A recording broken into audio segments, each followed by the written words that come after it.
অনেক দিন হয়ে গেছে আমরা আর একসাথে হই না, আর কোনো কথা হয় না, দেখা হয় না। তবুও আমি তাকে অসম্ভব ভালোবাসি। সে চলে গেছে, কিন্তু তার রেখে যাওয়া প্রতিটা স্মৃতি আজও আমার সাথে পথ চলে। তার হাসি, তার চোখ, তার ছোট ছোট অভিমান আজও আমার বুকের ভিতর বাজে।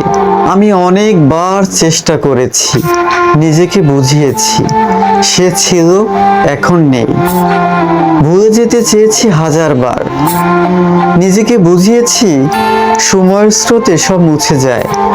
কিন্তু প্রতিবার ওই পুরনো রাস্তা দিয়ে হাঁটলে মনে হয় সে এখনো পাশে আছে। ভুলিনি তাকে, কারণ ভালোবাসা ভুলে যেতে সময় নয়, সাহসও লাগে। আর আমি এখনো তার স্মৃতি নিয়ে বেঁচে আছি। ভিডিওটি ভালো লাগলে অবশ্যই ভিডিওতে একটা লাইক দিন, আর নিয়মিত ভিডিও পাওয়ার জন্য আমার পেজটি ফলো দিয়ে রাখুন। ধন্যবাদ।